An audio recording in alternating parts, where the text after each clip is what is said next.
देश में एक नए बाबा की एंट्री हो चुकी है और ये जो नया बाबा है सूट बूट पहनता है और अपने कैबिन में महिलाओं के साथ गंदी हरकत करता है। ये जो तस्वीर आप अपनी स्क्रीन पर भी देख रहे हैं ये उसी बाबा के कैबिन की तस्वीर है। ऊपर सीसीटीवी कैमरा लगा हुआ है, बाहर लोग मौजूद हैं और बाहर जो लोग मौजूद हैं उन्हें नहीं पता कि बाबा जी अंदर क्या काम कर रहे हैं। लाइन लगी हुई है बाहर बाबा से मिलने के लिए, लेकिन बाबा अंदर सूट बूट वाले महिला को लोटानुमा चीज देते हैं और कहते हैं कि लोटे को अपने सिर पर रखो और बाहर की ओर ताकते रहो और पीछे मैं कुछ और काम करूंगा। पीछे जो काम करता है हमें शालीनता बरतते हुए आपको वो चीजें नहीं दिखा सकते, लेकिन कट कर कर बहुत सारी चीजें आगे आपको दिखाते हुए चलेंगे। अब होता क्या है कि कुछ देर के बाद जब ये अपने टेबल को सामान साइड में रख देता है, उसके बाद उस महिला को सामने जाता है और उसे गले लगाता है। गले लगाने के बाद ये उस महिला से बहुत सारी कुछ गंदी बातें करता है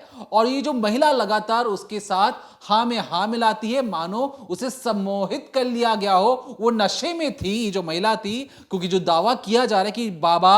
अक्सर अपने पानी में कुछ ऐसी चीजें मिला देते थे जिसके बाद जो महिलाएं सामने खड़ी होती थी बाबा के इशारों पर नाचने लगती थी। अब जो आप तस्वीर जो आगे देख रहे हैं कि गले मिला जा रहा है, महिला एक के बाद एक जो चीजें बताई जा रही हैं वो की करती हुई जा रही है और इसके आगे की जो फुटेज है हम आपको मर्यादा के तहत नहीं दिखा सकते क्योंकि बहुत ज्यादा अश्लील हरकतें की गई हैं। उसकी सीसीटीवी रिकॉर्डिंग ये बाबा बैठकर अपने ऑफिस में उस महिला के जाने के बाद खुद बैठकर देखता था कि अच्छी तरीके से रिकॉर्डिंग हुई है या नहीं हुई है। अब जो दूसरी तस्वीर में आपको और दिखाता हूं जहां पर आपको नजर आएगा यही बाबा जो महाराष्ट्र की महिला आयोग की जो अध्यक्ष है एक तरीके से रूपाली, वो इनके चरण को धो रही हैं और उस चरण को धोने के लिए बाबा बकायदा एक अच्छी कुर्सी पर बैठे हैं, तामझाम लगाया गया है और महिला आयोग की जो अध्यक्ष है वो उनके पैर को धो रही हैं। वही बाबा जो बंद कैबिन के अंदर सरेआम जब बाहर लोग मौजूद हैं वहां पे एक महिला के साथ गंदी हरकत करता है, रेप जैसी घिनौनी वारदात को अंजाम देता है, एक्सटॉर्शन मतलब महिलाओं को यही वीडियो दिखाकर पैसे वसूलता है। उसके बारे में जानेंगे कि ये बाबा सूट बूट वाला आखिर कौन है और किस तरीके से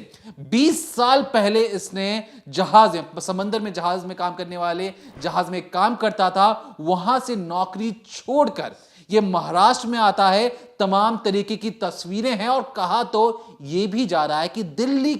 दिल्ली में मौजूद सबसे बड़े मंत्री की एक जो खास बीवी है वो इनके पास जाती हैं और वहां पर ये अपनी हाथ भी दिखाती हैं। हमें नाम पता है लेकिन नाम तो नहीं बताएंगे, लेकिन जानेंगे इस बाबा की कुंडली के बारे में कि किस तरीके से इसका मॉडस ऑपरेंडी था, किस तरीके से महिलाओं को अपनी जाल में फंसाता था और यहां तक कि थाना का थाना, चीफ मिनिस्टर, जितने भी बड़े बड़े नेता हैं इनके सामने नतमस्तक रहते थे और ये कहता था कि मेरे अंदर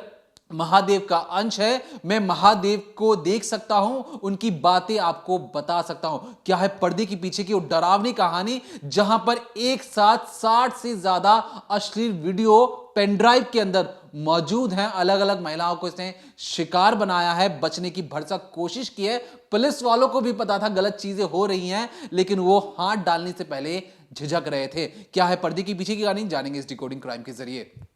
तो कैप्टन बाबा कहिए, भोंदू बाबा कहिए या फिर कहिए अशोक खरात, ये तस्वीर देखिए। इस ढोंगी बाबा को, इस फ्रॉड बाबा को जब अरेस्ट किया गया तो उसकी भी अपनी एक दिलचस्प कहानी है, क्योंकि महाराष्ट्र में जब इस तरह से एक हाई प्रोफाइल मामला सामने आया और सबको पता लगा कि इस तरह से बड़े बड़े नेताओं की पत्नियां, उनकी बेटियां, उनके घर के जो बच्चे हैं वो इनको हाथ दिखाने जाते हैं। कुछ लोग के ऐसे रेप वीडियो भी मिले, अश्लील वीडियो भी मिले, कुछ महिलाओं के मिले। तो ऐसे में जब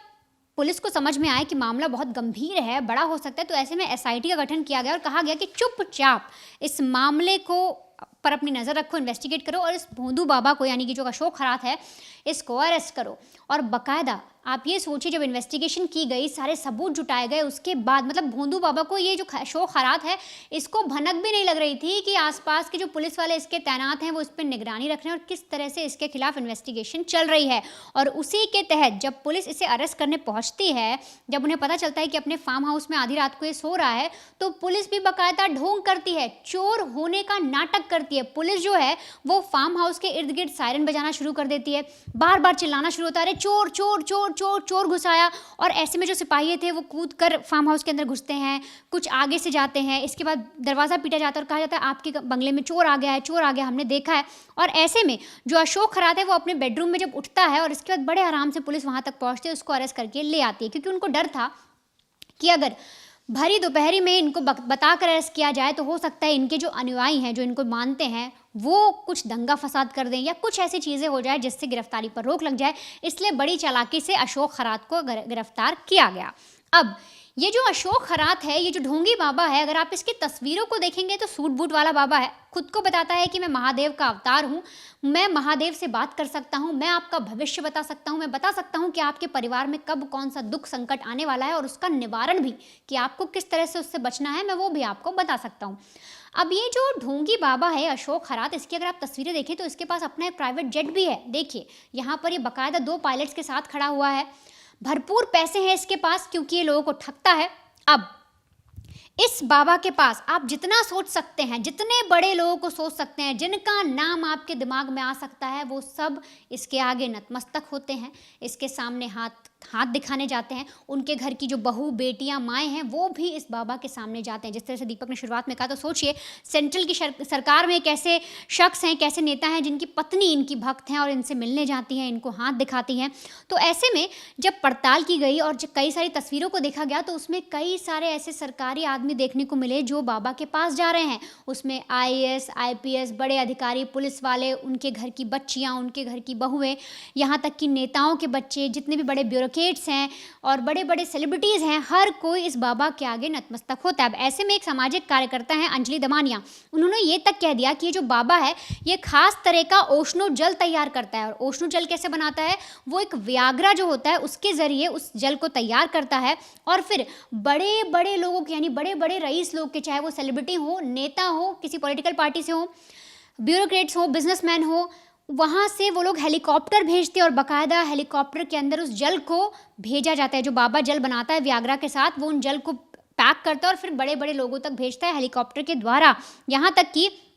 जो ये अंजलि दमानिया है, जिन्होंने इस चीज़ पे बहुत नज़र रखी, जो विक्टिम थी उनको उन्होंने इंसाफ दिलाने की जो एक मुहिम चलाई, उसके आधार पर उन्होंने ये भी बताया कि बाकायदा ये जो जल बनाता है, जिसको इसने ओशनो नाम दिया, उसको ओशनो प्रे करके भी कहता है और बोलता है कि सिद्धि प्रे भी इसको बोलते हैं, जिससे आपकी जो सिद्धियाँ हैं, जो आप चाहते हैं, जो मनोकामनाएं पूरी होती हैं। और उसके लिए बाकायदा अनुष्ठान करवाता है और कहता है 11 बार जाप करवाता है और ऐसे में ये लोगों को बुलाकर उस जल को पिलाता है और अलग अलग तरह से उनसे जाप भी करवाता है। अब ये जो अशोक खरात है, जिस तरह से आप इसकी तस्वीरें देख रहे हैं, बड़े बड़े लोगों के साथ, कई मंदिर में भी इसकी तस्वीरें हैं, तो ऐसे में जब हमने इसकी कुंडली खंगाली तो पता लगा कि मर्चेंट नेवी का अफसर था, ये वहाँ का कर्मचारी था। तो अचानक ये इस फील्ड में कैसे आ गया, कैसे बाबा बना और कैसे इसने सोचा कि बाबा बनने के बाद मैं करोड़ों की संपत्ति जुटा सकता हूँ। तो दरअसल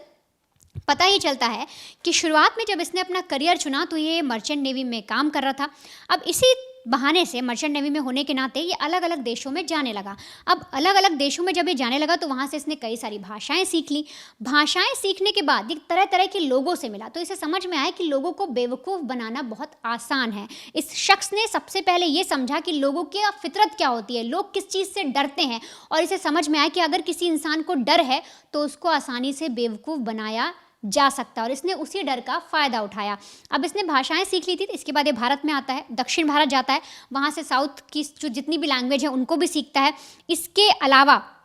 अगर मैं आपको डिटेल बताऊं तो 15 से ज़्यादा भाषाएं जो है ये बोल सकता है। और साथ ही साथ जब ये मर्चेंट नेवी में काम कर रहा था तो इसने न्यूमरोलॉजी जो होती है, अंक शास्त्र जो होता है, उसकी भी पढ़ाई की, उसका भी अध्ययन शुरू किया, उसके बारे में जानना शुरू किया। धीरे धीरे फिर इसने सोचा कि किस तरह से भविष्य बताया जाता है, टैरो क्या होता है, जितनी भी ज्योतिष की चीज़ें होती हैं, हर चीज़ को इसने सीखना शुरू किया। अब सीखते सीखते इसे लगा कि अब मैं कुछ लोगों पे ट्राई करता हूँ, कुछ लोग को उनका भविष्य बताने की कोशिश करता हूँ, और एक ऐसे करते करते आप ये समझिए कई बार तुक्का भी लग गया। तो ऐसे में जो लोग हैं वो इसके भक्त बन गए। शुरुआत में जो भक्त बने तब इसे लगा अब मैं मर्चेंट नेवी की जॉब छोड़ सकता हूँ और अब बाकायदा मुझे पूरी तौर पर यही काम करना है। और इसके बाद ये पूरी तरह से इसी काम में घुस गया और तब इसने अपने आप को महादेव का अवतार बताना शुरू किया। अब ये लोगों से कहता कि देखो मैं महादेव का अवतार हूँ, मैं तुम्हारे लिए संदेश लेके आया हूँ, मैं तुम्हारे घर की हर दुख तकलीफ दूर कर सकता हूँ, तुम्हारे घर में कोई भी दुख तकलीफ हो तो तुम मेरे पास आओ। अब ये सिलसिला इस कदर बढ़ता गया कि आप यूँ सोचिए कि क्योंकि इसने टैरो सीखा, अंक शास्त्र सीखा, ज्योतिष के और भी तरीके सीखे, तो ऐसे में जो लोग डरे होते हैं, जिनके घर में कोई दिक्कत परेशानी चल रही थी, वो सब इसके पास जाने लगे। अब महाराष्ट्र में धीरे धीरे चीज़ें इतनी बढ़ गई कि आप सोचिए, नेताओं की बीवियाँ, सेलिब्रिटीज़ के घर के लोग, यानी जो बड़े बड़े बिजनेसमैन, हर कोई शख्स इसके पास जाने लगे, इसे हाथ दिखाने लगे। आप सोचिए, उनके घर की बहू बेटियां जाने लगी और फिर इसी चीज़ का इसने फ़ायदा उठाना शुरू कर लिया। अब ये महिलाओं को के साथ यौन शोषण करता, उनके साथ जादू टोना करता, कुछ महिलाओं को नशीला पदार्थ देता, उनके साथ रेप करता, उनको डराता धमकाता, और इस तरह से इसने इन चीज़ों को पूरा करना शुरू किया। अब आप यूँ समझिए ये अपना काम कैसे करता था। तो दरअसल मान लीजिए कोई महिला इसके पास पहुंची और उसने बताया कि उसके घर में ऐसी ऐसी दिक्कत है, ऐसी ऐसी परेशानियां हैं, उसको बच्चा नहीं हो रहा, संतान प्राप्ति के लिए चाहिए, बहुत सारी चीज़ें उसने बताई। अब इसके बाद ये उन महिलाओं को कहता था कि देखो, तुम्हारे नक्षत्रों में, तुम्हारी कुंडली में ये सारे दोष हैं और इसका निवारण करने के लिए योनि पूजा करनी होगी, यानी कि आपके प्राइवेट पार्ट की पूजा मुझे करनी होगी। और इसी के आधार पर जो महिलाएं थी, जब उन्हें ये एक तरह से श्योरिटी देता, बहुत ज़्यादा नाम हो ही चुका था, और डरी हुई महिलाएं, सोचिए, जिनको डर है कि उनके बच्चे नहीं हो रहे, उनके घर में ऐसी समस्याएं आ सकती हैं, तो ये महिलाओं को इस हद तक डराता कि अगर तुम्हारा बच्चा पैदा नहीं हो, तुम्हारा पति दूसरी शादी भी कर सकता है, तुम्हें घर से निकाल देंगे, इस तरह से माहौल हो जाएंगे, और इसके लिए मुझे योनि पूजा तो करनी होगी। अब जो महिलाएं थी वो मान जाती और इसके लिए बाकायदा ये अपने कैबिन में या जहाँ भी इसका जो फार्म हाउस था वहाँ पर ही उन लड़कियों को, उन महिलाओं को बुलाता, उनके कपड़े उतरवाता, उनके जो प्राइवेट पार्ट था उसको ढोंग करके पूजा करने की कोशिश करता कि बताता कि मैंने देखो अब सब पवित्र कर दिया है, चीज़ें हो गई हैं। और इसके बाद ये उन महिलाओं से कहता कि योनि पूजा की एक विधि ये भी है कि तुम्हें मेरे साथ संबंध बनाने होंगे। अब ये उन महिलाओं के साथ शारीरिक संबंध भी बनाता था। आप यूँ समझिए, फंसा कर, नशीला पदार्थ देकर, कुछ ऐसा पानी पिलाकर उन लड़कियों, उन महिलाओं के साथ रेप भी करता था। और तो और कई महिलाओं से कहता, मान लीजिए किसी को संतान का डर दिखाया तो किसी को पति का डर दिखाता। कोई महिला इसके पास हाथ दिखाने पहुंची तो उससे कहता था कि देखो, मुझे आने वाले वक्त में दिखाई दे रहा है कि तुम्हारे हस्बैंड जो है उनकी डेथ होने वाली है, आने वाले 2 महीने में, 3 महीने में वो मर जाएंगे। अब जब ये सारी बातें कोई महिला सुनती तो उसको डर लगता और वो बोलती, बाबा इसका कोई उपाय है क्या, वो बच सकते हैं क्या, क्या उनकी उम्र बढ़ सकती है। तो इसके लिए फिर वो बोलता कि तुम्हें मेरे साथ संबंध बनाने होंगे, एक प्रकार की विधि है, एक प्रकार की पूजा है, तुम्हें इस जगह पर आना होगा। और इस तरह से कई बार ये महिलाओं को कैबिन में बुलाता, फार्म हाउस में बुलाता। जब महिला वहाँ पहुँचती तो उनके साथ कुछ विधि विधान से कुछ ढोंग किया जाता, फूल पत्ती ये सब रखकर उन्हें दिखाता कि हाँ पूजा चल रही है, और उसके बाद कहता कि अब हमें संबंध बनाने होंगे, तुम मेरे साथ संबंध बनाओ, तभी जाकर तुम्हारे पति की जान बचेगी। और ये सारा सिलसिला लगातार बढ़ता जा रहा था, लगातार चीज़ें बढ़ती जा रही थी। लेकिन इसमें से जब एक लड़की को समझ में आता है कि जो उसकी फ़ोटो है वो कोई शख्स वायरल करने वाला है, पुलिस तक बात पहुंचती है, तब जाकर इस बाबा का जो भेद है वो एक एक करके खुलना शुरू हो जाता है। और तब पता लगता है किस तरह से ये जो ढोंगी बाबा है, जो फ्रॉड बाबा है, ये लगातार लड़कियों का शोषण कर रहा था, महिलाओं को डरा धमका कर उनका शोषण कर रहा था। और सिर्फ इतना ही नहीं, ये शोषण भी कर रहा था। और आप सोचिए, महज 15 साल में ये 200 करोड़ का मालिक बन गया। आप सोचिए 15 साल के अंदर इसने इतनी ज़्यादा कमाई कैसे कर ली। अगर मैं इसका सिर्फ इतना ही जिक्र करूँ तो अभी इस वक्त इसकी संपत्ति अगर काउंट की जाएगी तो 200 करोड़ है। इसमें से आप यूँ समझिए कि 30 एकड़ की ज़मीन इसके पास है, और एक ज़मीन नहीं, ऐसी कई सारी ज़मीन इसके पास है। इसके अलावा इसकी ज्वेलरी अगर आप काउंट करें, इसके घर में कार काउंट करें, जो फार्म हाउस भी आपने अगर स्क्रीन पर देखा, वो सभी अगर आप इन सब की कीमत जानेंगे तो सोचिए 15 साल के अंदर जो महज ये जो बाबा है, जो फ्रॉड बाबा है, ये 200 करोड़ का मालिक बन गया। लेकिन अचानक से ऐसा भी क्या हुआ कि इसके बुरे दिन शुरू हो गए। और इसके अलावा ये जो बाबा है, इसकी क्या कोई और भी प्लानिंग थी? क्या सिर्फ ये यहीं तक सीमित रहना चाहता था, या इसके कुछ और भी प्लान्स थे जिसके तहत ये महिलाओं को या बड़े लोगों को फंसाकर पैसे कमाना चाहता था? देखिए, यहाँ पर अगर आपने ध्यान दिया हो, कैप्टन भोंदू बाबा, ये जो भोंदू बाबा है ये किस तरीके से नाम पड़ा, क्योंकि जब ये मर्चेंट नेवी में था तो मर्चेंट नेवी में ये अपने आप को कैप्टन कहलवाना पसंद करता था। कैप्टन कौन? जो जहाज की दिशा और किस तरफ जहाज जाएगा, कहाँ पे डॉक करना है, कहाँ पे अनडॉक करना है, इसकी जिम्मेवारी, मतलब एक बहुत ऊंचे पद पर तैनात था। अब यहाँ से वो जब नौकरी छोड़कर, समंदर को छोड़कर जब ये जमीन पर आता है, तब इसे लगता है कि जो चीज इसने जहाज पर रह के सीखी है उसी जमीनी स्तर पर अब काम पे लाने की जरूरत है। अब यहां पर इसे समझ में आया कि यहां पर भारत में बहुत ज्यादा आशावादी लोग हैं, जिन्हें अपने भविष्य को लेकर चिंता होती है। खास तौर पर ये जो नासिक पुलिस है, उन डिपार्टमेंट के भी कई लोगों के जो पुलिस अफसर थे इनके पास आते थे और पूछते थे कि सर देखिए, मेरे पास एक केस आया है, वो केस सॉल्व नहीं हो रहा, तो ये जो बाबा है, जो ढोंगी बाबा है, ये सूट बूट वाले बाबा जो कैप्टन भी कहलाते हैं, ये कहते कि जरा लाओ एफआईआर नंबर दिखाओ, एफआईआर की कॉपी का नंबर पढ़ते, फिर डेट ऑफ बर्थ पूछते उस पुलिस वाले का। उसके बाद बाबा हाथ देख कर कहते थे कि अरे बच्चा, तुम्हारा तो केस इतने दिनों में सॉल्व हो जाएगा, तुम्हें यहाँ पर कमी है, तुम्हें इतने पैसे चढ़ा दो। और होता भी कुछ पता नहीं किस तरीके से काम होता था, ये केस भी फिर सॉल्व भी हो जाता। और इस वजह से बड़े बड़े लोग इन बाबा के सामने नतमस्तक होने लगे। सबको लगा कि बाबा तो बहुत पहुंची हुई चीज है, जो अपने मुंह से बोल दे वो उसे करके दिखा देते हैं। और इसलिए जब पहली बार एफआईआर होती है, एफआईआर की कॉपी है मेरे हाथ में, जहां पर एक 34 साल की एक बिजनेसमैन की बीवी है, उन्हें छेड़ा जाता है। छेड़ा कहां पे जाता है? मंदिर के पास छेड़ा जाता है। और छेड़ने वाला कौन है? नीरज जादव नाम का एक शख्स है, जो मंदिर के सामने, उनके सामने जाके खड़ा हो जाता है और फोन पर उनको वीडियो दिखाता है और कहता है कि मैम, आपका वीडियो देखिए, एक अश्लील वीडियो है जहां पर आप बहुत ही अश्लील हरकतें कर रही हैं, और इस वीडियो को अगर आपने समय रहते मुझे पैसे नहीं पहुंचाए तो मैं इसे वायरल कर दूंगा। अब आप सोचेंगे इस पूरे कैरेक्टर में नीरज यादव का क्या रोल है? तो नीरज यादव जो है वो इसी बाबा का चेला है, और इस चेले ने जो जो बाबा अपने केबिन में जो हरकत करते थे उसकी रिकॉर्डिंग को लेकर ये अपने पास रखता और उन अलग अलग महिलाओं को दिखाकर एक तरीके से एक्सटॉर्शन करता और कहता कि मुझे पैसे दे दो, और उसके बाद बाबा कभी इस वीडियो को डिलीट कर देंगे और किसी को दिखाने की जरूरत नहीं पड़ेगी। ये जो महिला वहां पर भी हार नहीं मानती, उसके लगातार फोन पर मैसेज किए जाते हैं, फेसबुक के जरिए, व्हाट्सएप के जरिए इस वीडियोस को भेजकर उन्हें बताया जाता है कि अगर तुमने समय रहते पैसे नहीं भेजे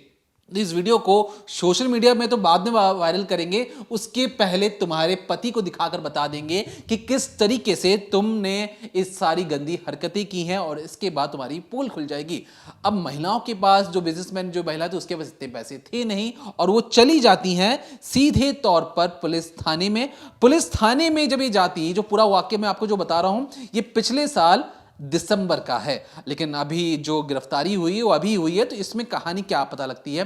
दिसंबर में जब ये चीजें पता लगती हैं, और यहीं से बाबा की जो अंत की कहानी, बाबा एकदम शिखर पे पहुंच चुके थे, बड़े बड़े मिनिस्टर्स आ रहे हैं, सीएम आ रहे हैं, हर किसी से हाथ मिलाना, हर किसी का हाथ देखना, आईपीएस का हाथ देख के केस सॉल्व कर देना। लेकिन इस महिला के, उस चेले की वजह से जब बाबा का अंत शुरू होने लगा, तो उसमें इनकी जो कहानी किस तरीके से करवट बदलती है, ध्यान से सुनिएगा। जब नीरज यादव को अरेस्ट करने पहुंचती है पुलिस, नीरज यादव के पास से फोन लिया जाता है, दिखाया जाता है कि कौन सी वीडियो दिखा रहे थे, जरा दिखाओ। तो उसमें जो बाबा दिखाई पड़ते जरूर हैं, बाबा अलग अलग महिलाओं के साथ संबंध बनाते हुए नजर भी आते हैं, लेकिन वो ऐसा पुलिस को प्रतीत हुआ कि शायद ये जो महिलाएं जानबूझकर बाबा के साथ संबंध बना रही हैं, और इसलिए इस पूरे मामले को पहले दबाने की कोशिश की गई। लेकिन क्योंकि केस दर्ज हो चुका था, नीरज यादव के मामले में थे, और उसके बाद उसके फोन से बहुत सारे ऐसे वीडियोस निकलने लगे, उसको पेनड्राइव में ले लिया गया। तो खाना पूर्ति के लिए सही इन बाबा से पूछताछ करने के लिए नासिक पुलिस पहुंच जाती है। अब इन बाबा के पास जो बड़े बड़े पुलिस अधिकारी थे, पहले हाथ दिखाकर बड़े बड़े केस सॉल्व किए थे बाबा ने, तो पहले झिझकते भी हैं कि बाबा को किस तरीके से पूछा जाए। लेकिन पूछताछ का एक कागजी कार्रवाई कर कर मामला को रफा दफा करने की कोशिश हो जाती है। लेकिन इस पूरे मामले को अगर आप नजरअंदाज करने की आप सोच ही रहे होंगे, तो बाबा की जिंदगी में एक और महिला का एक तरीके से शिकायत दर्ज होती है थाने में। तब जाकर वो सीधे तौर पर आरोप लगाती हैं कि बाबा ने मुझे नशीली चीज को कुछ मिलाकर मुझे पिलाया, जिसके बाद मैं अपने होश आवाज में नहीं थी, और उन्होंने मेरे साथ एक नहीं बल्कि कई बार मेरे साथ रेप जैसी घिनौनी वारदात को अंजाम दिया। मैं होश में नहीं रहती थी, वो नशे वाली कुछ ऐसी चीज पिला देते थे, लेकिन मुझे जब जब होश आता तो मुझे प्रतीत होता कि सामने बाबा है और मेरे साथ कुछ गंदी हरकत कर रहे हैं, फिर मैं बेहोश हो जाती। तो इस तरीके के जब बयानात आते हैं, जो पुलिस छानबीन करती, तो पुलिस को एक पुराना केस भी मिलता है, ये दिसंबर वाला, ज्यादा पुराना था नहीं, जहां पर बाबा की कुछ इस तरीके के वीडियोस मिले। अब इसके बाद जब उनकी कुंडली खंगाली जाती है, तो पता लगता है कि बाबा ने तो करोड़ों की संपत्ति यूं ही नहीं बना ली है, ये उन महिलाओं को टारगेट करता था, जो बाबा जो अक्सर विधवा होती थी या जिनके पति बहुत तंग हालत में होते थे, उनसे जबरन इस तरीके की मीठी मीठी बातें करते थे कि आओ मेरे पास, मैं तुम्हें रास्ता दिखाऊंगा जहां पर रोशनी नजर आएगी, और मेरे कहे मुताबिक तुम चलोगी तो तुम्हारी जिंदगी संवर जाएगी, तुम्हारे पति की उन्नति होगी, लेकिन उस उन्नति की एक कीमत भी चुकानी पड़ेगी। और उस कीमत में ये कहता उन महिलाओं से, उन जो उनके यहाँ जो महिलाएं आती, जो गृहिणी होती, जो पत्नियां होती, जो पति की तरक्की के लिए भीख मांग रही होती थी, उनसे ये कहता कि तुम मेरे साथ संबंध बना लो। अभी संबंध बनाने वाली जो चीज है, इसे पता होता कि महिलाएं सामने से इतनी इजीली तो नहीं मानेंगी, इसलिए जो पानी में, वैगरा में, प्रसाद में, हर जगह ये नशीला पदार्थ उन्हें मिला के खिला देता या पिला देता, जिसके बाद महिला बेसुध हो जाती और जैसा जैसा वो बोलता वैसा ही करते चली जाती। बिल्कुल एक सम्मोहित कर देता कि सम्मोहन में महिला को समझ में नहीं आता कि वो क्या कर रही हैं, बस सामने वाला जो चीज बोल रहा है बस वही करते चले जाओ, क्योंकि उसी में खुशी है। और जब ये सारी चीजें संपन्न हो जाती, उसके बाद ये महिलाओं को कहता कि देखो तुमने सिद्धि प्राप्त कर ली है, अब इसके बाद तुम्हारी पति की उन्नति को कोई और रोक नहीं सकता है। और इस बाबा को गिरफ्तार करने के लिए पुलिस वालों ने जो जाल बिछाया, उसके घर के बाहर चोर चोर अफरा तफरी का माहौल मचाया, उसके बाद जबरन इसे गिरफ्तार कर कर ले जाया गया। कहां सूट बूट में थे बाबा, और आखिरी में देखिए कि जो तस्वीर आई है, मुंह पर काला कपड़ा ढका हुआ है, फिर एक तस्वीर पुलिस की गाड़ी की जीप सी भी आती, जहां पर इनकी जो हालत है किस तरीके से खराब हो चुकी है आप समझ सकते हैं। लेकिन हमारी भी आप तमाम दर्शकों से दरख्वास्त है कि जिस तरीके से इस बाबा ने लोगों के डर का, लोगों के भविष्य में उनके साथ क्या चीजें होंगी, अच्छी होंगी, बुरी होंगी, उस डर का फायदा उठाकर करोड़ों की संपत्ति बनाए, लोगों के साथ गलत व्यवहार किया, उनके साथ गंदी हरकतें की और यहां तक कि वीडियोस भी बनाए। तो हमारी तमाम दर्शकों से दरख्वास्त है कि आप भी अगर कहीं किसी के पास जाते हैं भरोसे के साथ, तो इतना भी किसी पे भरोसा मत कर लीजिए कि आपको लगे कि ये बाबा कल को कोई गलत हरकत कर दे तो आपको लगे ये कैसे कर सकते हैं, क्योंकि सबसे ऊपर भगवान है और भगवान और आपके बीच में जो कनेक्शन है वो आपके मन का है। बीच में कोई आकर कहे कि मैं आपकी भगवान से बात करवा सकता हूं, मेरे अंदर शिव जी हैं जो किसी से भी बातचीत करवा सकते हैं, तो शिव जी को अपने भक्त से बात करने के लिए किसी तीसरे शख्स की जरूरत नहीं पड़ेगी। आप और भगवान दोनों सीधे मन से बात कर सकते हैं। आपके और भगवान के बीच की बात है, तीसरा शख्स कोई ऐसा कैसे हो सकता है कि वो जो बोले वही सच हो जाए। और आपकी भक्ति में क्या कमी रह गई थी कि आप अपने भगवान को कुछ बोल रहे, भगवान नहीं सुन रहे? ऐसा नहीं होता है। अपने ऊपर विश्वास रखिए, अपने भगवान पर विश्वास रखिए। और तमाम जो इतनी तरह की जो ढोंगी जो बाबा होती हैं, कई लोग सिद्ध पुरुष भी होते हैं, हम उनकी बात नहीं कर रहे हैं, लेकिन इन जैसे लोगों से हमारे समाज को बचाने की जरूरत है, क्योंकि इन लोगों ने हमारे समाज के भयभीत लोगों का डर का फायदा उठाकर करोड़ों की कमाई की, उगाई की, फार्म हाउस बना लिया, प्लेन में उड़ रहे हैं, हेलीकॉप्टर आ रहे हैं, पुलिस वाले नतमस्तक हैं, क्योंकि हर किसी को लग रहा है कि बाबा तो पहुंची हुई चीज है, बाबा कुछ नहीं कर रहे थे, वो चीजें पहले से ही तय हैं। आप कहते हो ना कि किस्मत ऊपर वाले लिख के ही भेजता है, तो यहां पर फिर आप नीचे उतरकर आप क्यों जा रहे हो किसी के पास किस्मत बदलने? जो चीज होनी है वो होकर रहेगी, आप चाहकर भी उसे बदल नहीं सकते हैं। और इन जैसे बाबाओं से आपको कोसों दूर रहना है। तो फिलहाल के लिए हमें लगा इस डिकोडिंग क्राइम के जरिए इन बाबा को उजागर करना और तमाम दर्शकों को सावधान करने की जरूरत है, इसलिए हमने इस डिकोडिंग क्राइम के जरिए इस ढोंगी बाबा को उजागर कर उनकी मोडस ऑपरेंडी आपको समझाने की कोशिश की। क्योंकि अगर आपके आसपास भी अगर ऐसी चीजें हो रही हैं तो आप भी पहले सावधान हो जाएं, लोगों को बताएं कि क्या चीजें सही हैं और क्या चीजें गलत हैं। फिलहाल के लिए देखते रहिए decoding crime, Monday to Friday शाम 7:30 बजे ओनली ऑन क्राइम तक।